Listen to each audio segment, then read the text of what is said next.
আসসালামু আলাইকুম সম্মানিত ভিউয়ার্স, আশা করি সবাই ভালো আছেন। সুন্দরবন ভ্রমণ পর্ব 4-এ আপনাদের সবাইকে স্বাগতম। আজকের গন্তব্যস্থল করমজল। আজকে আমার সফর সঙ্গী আমার পরিবার। তাদের অনেক দিনের শখ, তারা ঘুরতে আসবে মোংলাতে। তাই তো তাদের স্কুল ছুটির পর শীতের ছুটিতে নিয়ে আসলাম আমার কর্মস্থল মোংলাতে। আমার ছোট মেয়ে সিনথিয়া আর বড় মেয়ে স্নিগ্ধা, তারা বোটের ওপর ওঠার পর সারাক্ষণ আনন্দে মেতেছিল।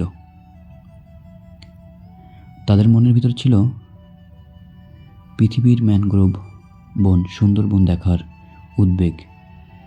একদিকে যেমন শীতের সকালের রোদটা নদীর পানির উপর জ্বলজ্বল করছিল, আর একদিকে আমার দুই মেয়ের পাখা মিলে উড়ে যাওয়ার মুহূর্ত যেন আজকের ভ্রমণটাকে করেছে খুবই আনন্দদায়ক।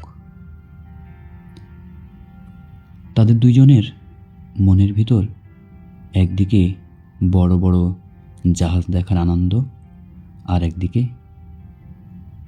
সুন্দরবনের ভিতর বিভিন্ন পশু পাখি ও গাছপালা দেখার আনন্দ আজকের ভ্রমণটাকে করেছে আরও সুন্দর। তারা দুজনেই খুশিতে আত্মহারা। তাই তো বোটের এক প্রান্ত থেকে আর এক প্রান্ত ছুটাছুটি করছে। আর এই দেখে আমার ভিতরের অক্সিজেনটা আরও দ্বিগুণ হয়ে গেল। আমরা আমাদের আজকের নদীপথের প্রায় 30 মিনিট অতিবাহিত করব।